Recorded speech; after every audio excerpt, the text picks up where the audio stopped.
Welcome to the Leadership in Law podcast with host Marilyn Jenkins. Cut through the noise, get actionable insights and inspiring stories delivered straight to your ears. Your ultimate podcast for navigating the ever-changing world of law firm ownership. In each episode, we dive deep into the critical topics that matter most to you, from unlocking explosive growth to building a thriving team. We connect you with successful firm leaders and industry experts who share their proven strategies and hard-won wisdom. So, whether you're a seasoned leader or just starting your journey as a law firm owner, the Leadership in Law podcast is here to equip you with the knowledge and tools you need to build a successful and fulfilling legal practice.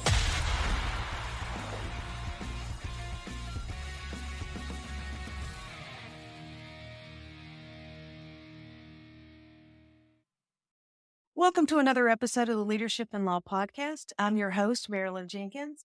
Please join me in welcoming my guest, Warren Fiihr, to the show today. Warren is an experienced professional who has been collaborating with local businesses since completing his college education. With a proven track record, he has effectively expanded and managed large sales and marketing organizations across 9 different states.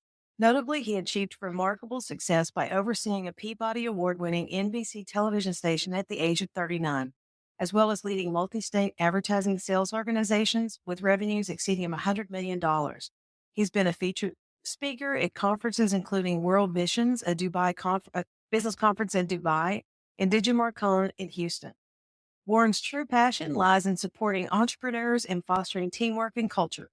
Throughout his career, he has consistently propelled businesses to achieve significant growth with an average profit increase of 5 to 10x in their first years and even higher multiples over time. Currently, Warren serves as the owner and certified master coach of ActionCOACH Sugarland. Beyond his professional accomplishments, Warren cherishes his 30-plus year marriage to his lovely wife, Paula, and takes pride in his 2 wonderful adult daughters. He enjoys music, golf, surfing, travel, and the occasional dive. He also shares his home and yard with a pack of decently trained dogs, a couple of guinea pigs, and a parrot. I'm excited to have you here, Warren. Welcome. Thank you. Decently trained dogs, when my daughters come home, which they did to Texas, and we drive to our place in Georgia, means we have 5 dogs, 2 guinea pigs, and a parrot in our car, along with our Christmas presents. So that was a fun ride for 13 hours. I mean, Oh my God, that would be an adventure by itself. Oh my gosh. it looks a little like a lawn car when you're coming up to fill up with gas and all these dogs and people start piling out. So, I'm just going to say. That is hilarious. I'm excited to talk to you today about the Action Coach program and how you have 5 to 10x businesses and your approach to helping coaching and growing a business. Instead of just mindset, you're so much more than that. Can you explain a bit about your program to us? Yeah. So when I decided to go into this profession, I really looked at a lot of different potential opportunities for coaching organizations, and you got to kind of find what you like and what speaks to you. And my thing is, if I'm going to go in and somebody's going to pay me money, I better darn well get them a return on investment, because that's I agree. And as you know, and you see, you have people try to sell to you every day. They're trying to sell you, and they've got the best. A lot of them, you'll laugh, but we joked about this when we were talking before. A lot of them are, quote, digital marketing experts, and they're going to get you all these leads, and they're going to do all these things and generate all this ROI. And frankly, there's a lot of imposters in that space, and it's such a bummer. So when I looked at which one I wanted to get, because this is a franchise and been in business 30 years in 86 countries, I liked it because one of the things Action Coach has is a guarantee. So in 17 weeks, we have to get you your return on investment with us, profit, or we work for free until you get that return on investment. And that's a big difference. That is a huge differentiator. You don't see guarantees in the coaching space. No, I mean, and look, I mean, we can do a lot of different things, and sometimes it's just a matter of perspective, and mindset is super important. But at the end of the day, there have to be strategies that we can implement in your business that are actually going to make you grow, and achieve what you want to go, because our businesses aren't supposed to be, or our firms or our practices are not supposed to be our life. They're supposed to be a means to an end where we can actually achieve what we really want to achieve in life, which is generally freedom and time and fun and money and legacy wealth and changing our communities for the better, Right. you know? Exactly. I mean, start with just being home for dinner, get home in time for dinner instead of working 18-hour days, Yeah. And I was literally just talking to an owner on the phone where we're going to probably engage in a program, but she's like, wouldn't it be cool to be able to not work when you don't want to work? Wouldn't it be cool to be able to travel when you want to travel and actually be able to have your kids and if you have grandkids come with you Mhm. or your friends and say, look, I got this one. Yeah, Don't worry about that. That's what we're all trying to work for. And wouldn't it be great to be able to take your favorite charities and be able to just give them wicked, crazy amounts of money to accomplish what they want to accomplish and make the world a better place? exactly. I agree. Make your own destiny. Yes. Yeah. Absolutely. And you've clearly done that with your business and been able to achieve a lifestyle and a freedom component that probably most people haven't been able to do. And that's a goal for all of us. Yeah, it's like they say that overnight success has taken, 20 years to get here, but yeah.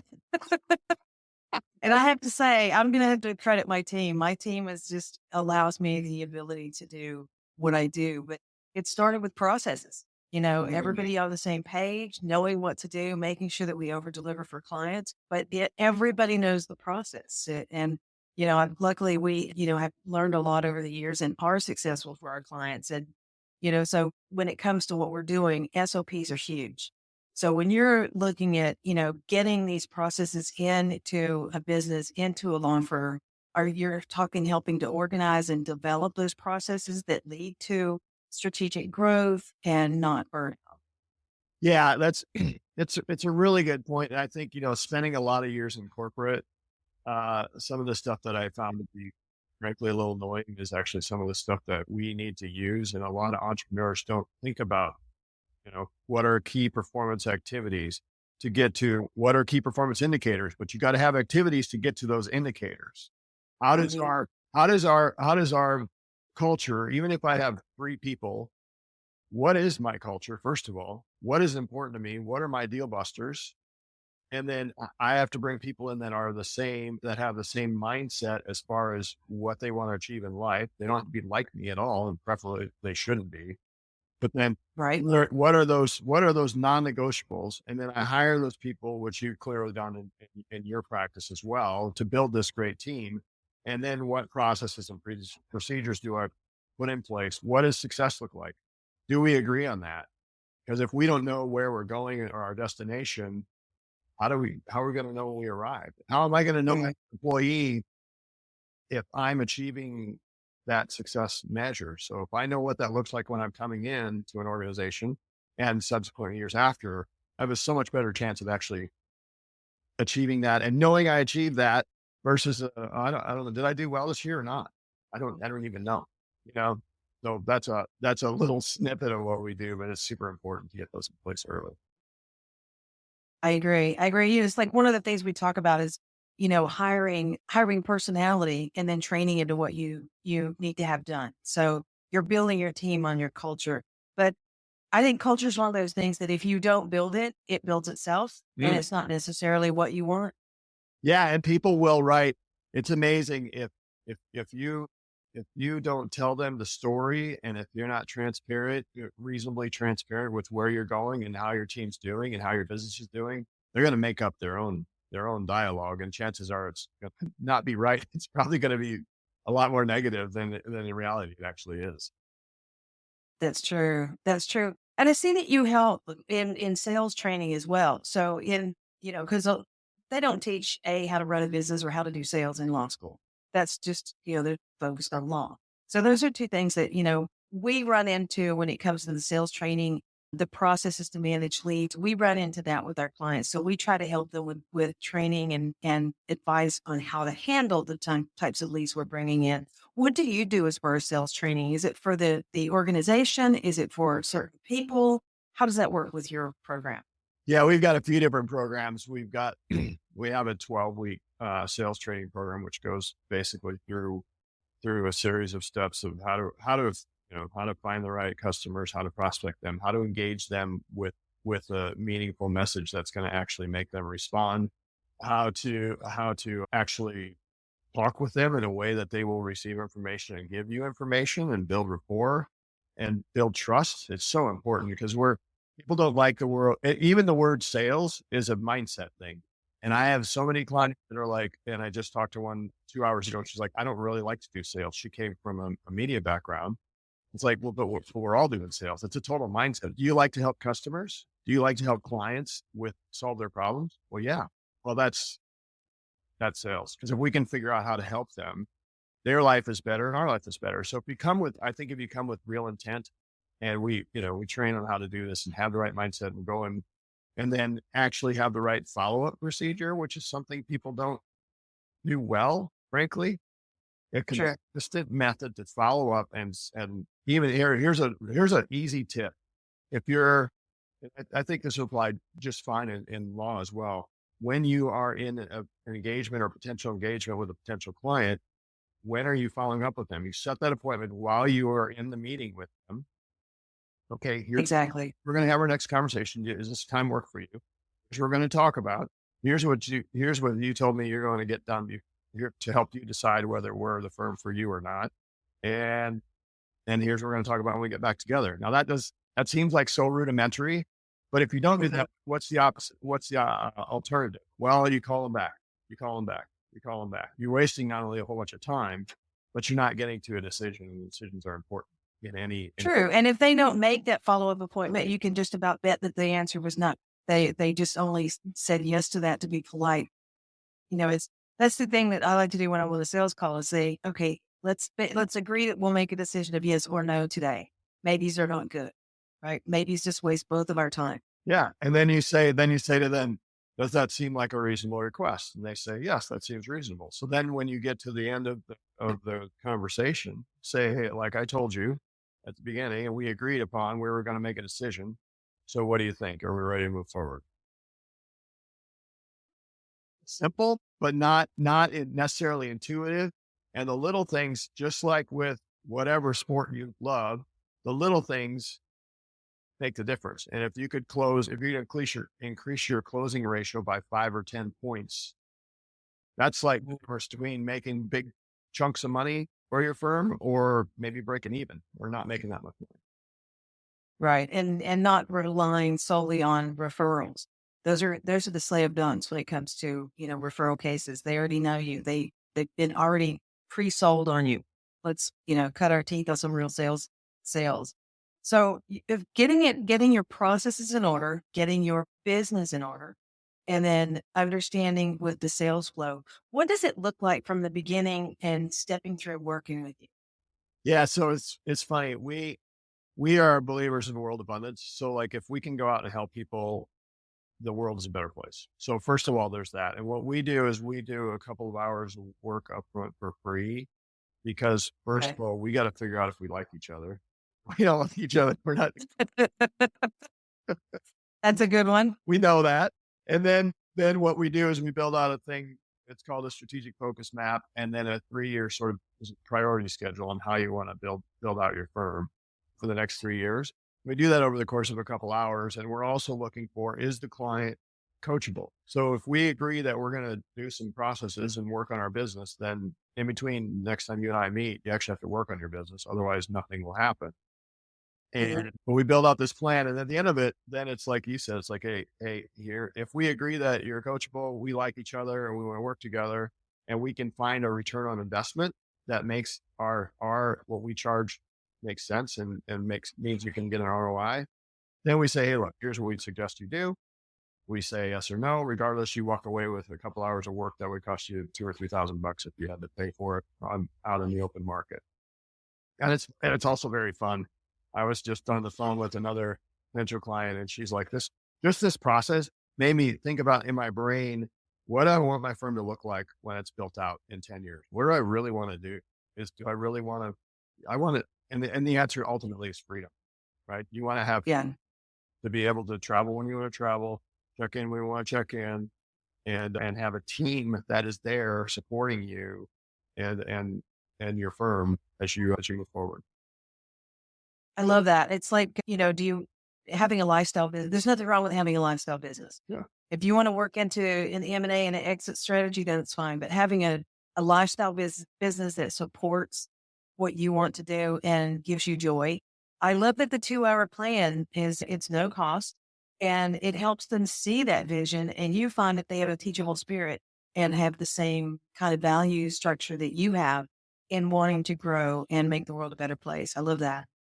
Yeah. It's honestly, it's such an addictive business. Like I can't do it for free, but I could do it for free because it's super hard, but you get to see folks achieve where they really wanted to go. And you get kind of what happens with people, they start this thing and then they get bogged down in the minutia. That can be struggles with time and how to scale. That can be struggles with their team, or that can be struggles with getting enough qualified clients that become clients of the firm. So those are usually the three big ones. But man, when you change that and the light bulb goes on and they start to see that hope and see that trajectory that they wanted to be on when they got in the business, it's super, yeah, it's super affirming and very gratifying to see people's lives change and then get back on track. And they get to see their kids' ball games and they get to go home and see their grandma that they haven't seen for, 2 years because they've been working so hard. And you get to see the joy come back into that person's life. It's awesome. Frankly, Yeah. it's super fun. Yeah.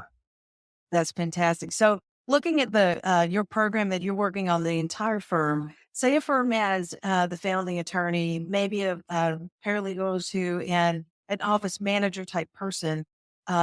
Obviously the office manager's handling, they're like basically the integrator where the founding attorney is going to be your visionary. Does your management training work with both levels of that, or are you specifically working for the business owner or the founder? How far into the structure do you get? Depends on what you want to accomplish, frankly. It's a little bit of a non-answer. I think it depends on where do you see your people going and how much do you want to give up to grow? Meaning not give up, meaning how much do you want to hand off to grow? And we can train deeper into an organization depending on the size. I think there's something for everyone. And I truly believe that as the lead attorney /owner gets better at what they do and sharpens their skills, then that is there's a lot of trickle down is maybe not the right word, but there's a lot of examples that the other folks in the firm are going to start to see. It's like, oh my gosh, this is a different deal we're working on now. Like we have a direction, we are on the same page, we communicate much better. We do DISC profiles for everyone, which is it's all about. I was going to ask which one of the assessments yeah, exactly. Yeah. It's funny. I had a leadership team in a room and they'd never done these before. And it was amazing because it ended up being, you had a bunch of super detail oriented folks that were really good at taking care of each other. But you had one, and then you had one real people person, and then you had one driver who happened to be the CEO of the company. And the communication breakdowns were so funny because you had stable people that got a lot of information, gather a lot of information, but it takes time for some personality types, it takes more time to make decisions. So you got the CEO and I just need you to make a decision. Just make a decision. You have the power. I'm giving you the power to make a decision. You got these people like, I don't know what decision to make. So now the simple communication change of, hey, look, CEO says to the people now, he's like, okay, I want to learn about the information you gathered. I want you to analyze it. And then in 2 days, I want to come together and then I want your recommendation for a decision. And that would change the whole, right? It's so subtle, right? But it's so much different. They didn't feel pressure. So they didn't shut down because when you feel pressured, what do? You shut down or you react. But they didn't feel that pressure anymore. And then you had the CEO who wasn't giving the pressure. It's like, oh, they just need a couple of days to analyze information, then they can make a decision. So now he's managing expectations, but still we're moving the organization forward and they're making decisions. And that's really what counts. Well, I think understanding how someone likes to be communicated with is massive. It's like, as the CEO, my thing is, okay, this is a project we're doing and I've given it to you, giving you responsibility and accountability for it. Now, where's it? Why am I not getting feedback 3 days later that's moving forward? Right? Yeah. I've Yeah. also done something else and I circled back now. So I love the difference in the communication there. That CEO is asking the question differently. So the way they analyze their data, they can come back with the answer instead of it being a decision. It's a research. It's an evaluation that makes it's totally different the way people like to think things through. Yeah, and the ready, aim, fire guy, which is more like me, balanced with the person that is actually going through and looking through the details and doing all the necessary research. That's a powerful Yeah. combination if you can figure out how to communicate and put those two superpowers together. If not, it's total chaos and total shutdown and nothing gets done and there's a lot of frustration and you can lose good people and you lose valuable time growing your firm as well.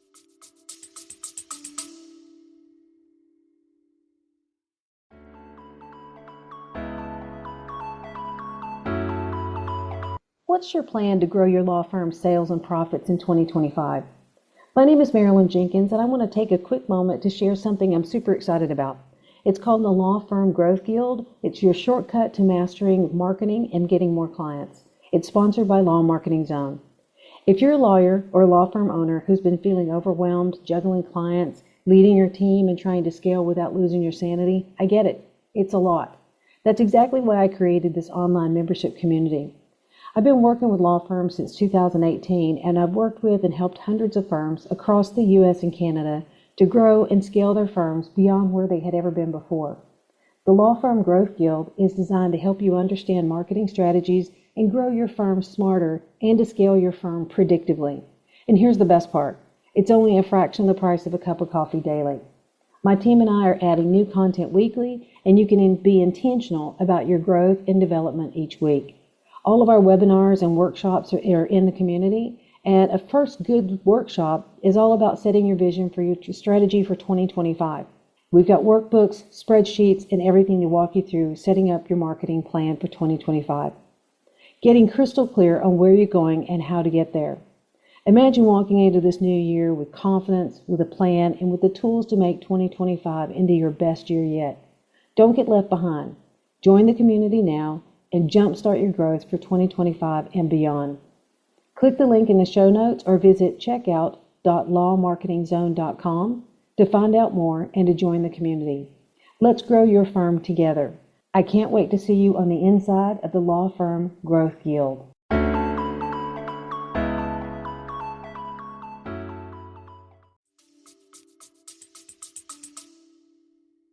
I agree. I mean, it's like finding someone. I have this thing I do on Fridays. I don't do it every Friday anymore now. I've got a really good team behind me, but there for a long time I did. It's called 5 Questions to Clarity. So you look at, for the first couple of weeks, you keep track of everything you're doing every day, just a notepad or WordPad, whatever, just everything you're doing.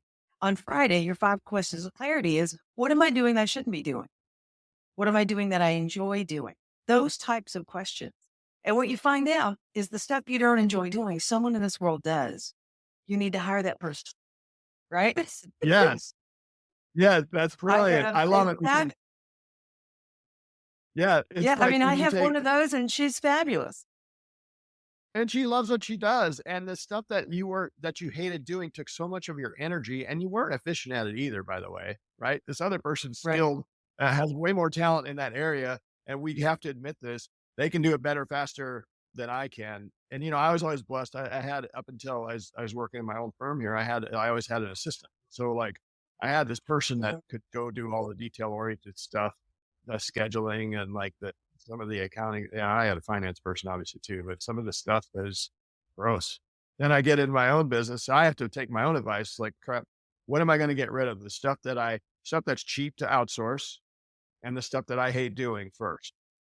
And then I'm going to Right. keep some of the stuff that I like doing, but if some of the stuff I like doing is not super productive for the organization.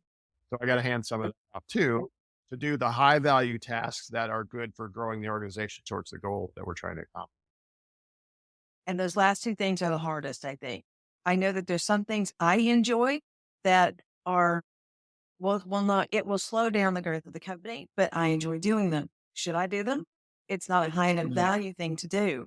So I may sneak off and do some of those on Saturday, right? When no one's around and I can do my little building of maybe a Right. funnel or something, but it's just those things. But I think the clarity question has made a massive difference in I wouldn't say holes I plugged, but the seats I filled in my team. And I think that Yeah. was, very, very helpful. And by bringing this person on, she's my assistant. She's also our head account manager, client success manager. She began taking things off my desk that I did not need to be doing on her own Yes. volition. She goes, I see on your calendar you're doing this. And, you shouldn't be doing this. You should be letting me do this so you can go do that. So it was a bit eye opening. And so if those are the types of things that you help organize, the organization, I can see how you get massive growth in the first years. Because that's something as an entrepreneur, we don't like letting go of some things. And I'm sure you And experience that with clients. yeah, and a lot of people made a first bad hire. They hired their cousin's We've all nephew, been there. and then you feel a little gun shy because you probably lost 30 or 40, $50,000, and then it was awkward. You had to get rid of that person, and so Mhm. some of that some of the scaling is a little tough. But I think one of the things that people forget about too is like, I love that you have an assistant that is proactive and is grabbing stuff from you. Okay, well, that's a personality trait, right? Like you've got to put It you is. hired somebody strong. You didn't hire somebody Mhm. you're going to boss around. You hired like ready to go do that. And you also had an initial job description, not just a job description, that's neat and all, but what are they going to really do? And then what does Yeah, success look like when you do that? And then you can leverage that money or you can leverage that investment because then the other question is, what are you going to do when those things aren't on your priority list anymore, that somebody else is handling them? What am I going to do now to grow my business with that extra time? Because that's a critical piece, right? exactly. That's how you really turn whatever the 30 or 40, 50,000 or $60,000 you're investing in this person. That's how you turn that into 180,000 or 300,000, whatever the number is. Yeah, they need to be taking over things so you can do more things. I absolutely agree. And luckily, I've always been told hire slow, fire fast. And, Hmm. sometimes the firing fast is very hard, depending on how long that person's been with you. But if you see something that's not working, and it cost me dearly in clients for one particular person that I didn't realize was not communicating with my clients according to our company plan. Right. And so, it cost, but that was an uncomfortable situation or conversation to have. But after I let that person go, the rest of the team was like, I mean, it was just like a massive difference. It's almost the whole attitude just lifted.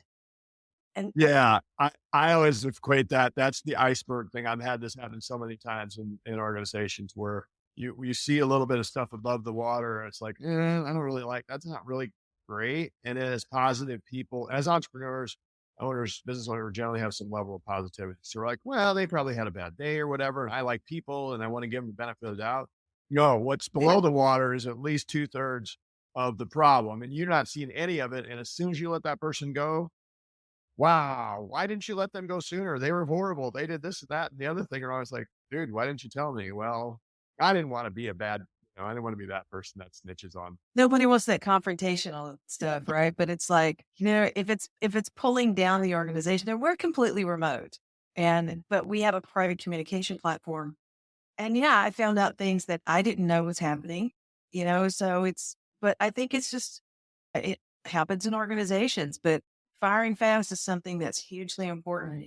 We don't have the luxury of the water cooler conversation of generations past where you could see that's not a good person to have over there. Look at what they're stirring up. Yes.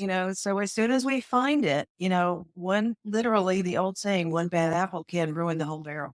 You can get that just goes through the organization. You got to get rid of it. It's like a cancer, and the cost of productivity and motivation and the risk of losing somebody good because you got somebody bad in there is not worth it. And then look, if we agreed on what success looks like and you're not doing the things, and that's the hard skills, but also the soft skills, and you're not fitting into our culture. Well, these are our culture points. These are our deal busters. And if you're not doing those things, or you're not in the organization for all the reasons we're in it, and we define that up front, it's not personal.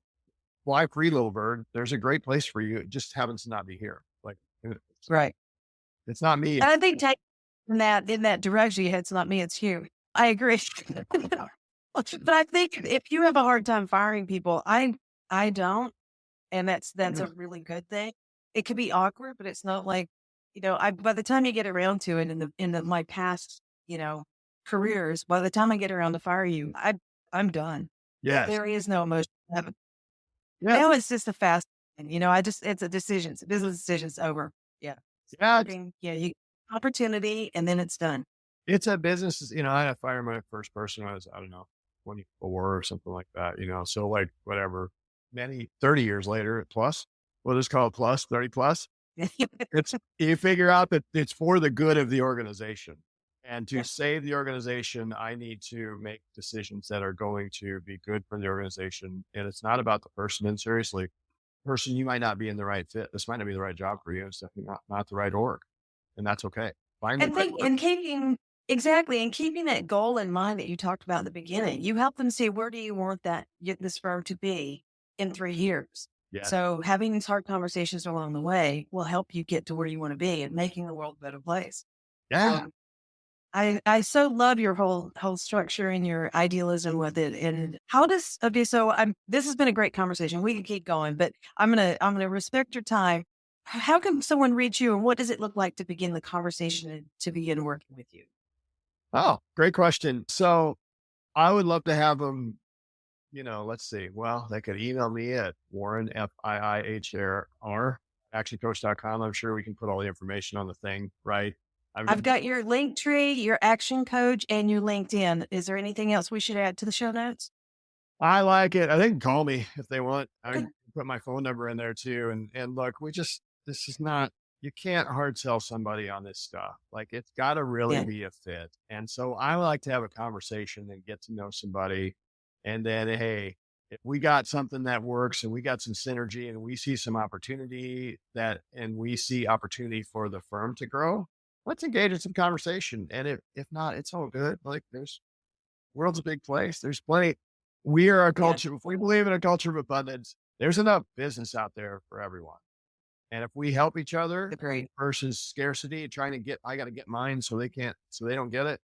That's a different mindset. And I'm of that mindset. And you put enough good out in the world, somebody's going to connect you with somebody. We might not do business together, but you might find somebody else that would make really good sense. And we have a chat and it turns into business. So it's all either way. Well, I love that with the 2 hours, you can help them get their goals and their ideas and the plan. So what you do to help, like you said, that's thousands of dollars worth of consulting that you help them just to come to the decision of whether it would work to work together or not.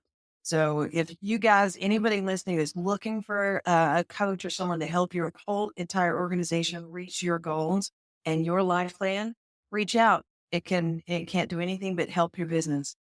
Well, it's very exciting. You're very kind to let me come on your show and do our thing together. And I have a lot of respect for what you did. I'm very impressed with what you've done with your business and how you actually gotten folks really good results. And you made a lot of money, and it's super cool to watch. And you actually care about their results. And that's the main thing. That's what we're supposed to be doing.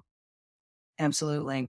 Well, Warren, thank you so much for being here. I've really enjoyed our conversation. And like I said, your contact information will be in the show notes. So I encourage anyone that's interested in building the business of your dreams instead of your job or your nightmares, contact them.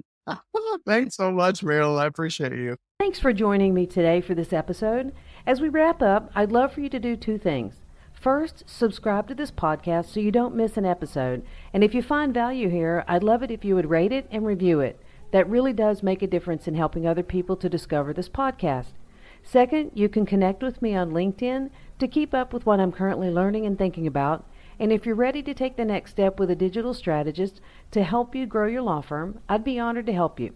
Just go to lawmarketingzone.com to book a call with me. Stay tuned for our next episode next week. Until then, as always, thanks for listening to Leadership in Law Podcast, and be sure to subscribe wherever you listen to podcasts so you don't miss the next episode. Thanks for joining us on another episode of the Leadership in Law Podcast. Remember, you're not alone on this journey. There's a whole community of law firm owners out there facing similar challenges and striving for the same success. Head over to our website at lawmarketingzone.com. From there, connect with other listeners, access valuable resources, and stay up to date on the latest episodes. Don't forget to subscribe and leave us a review on your favorite podcast platform. Until next time, keep leading with vision and keep growing your firm.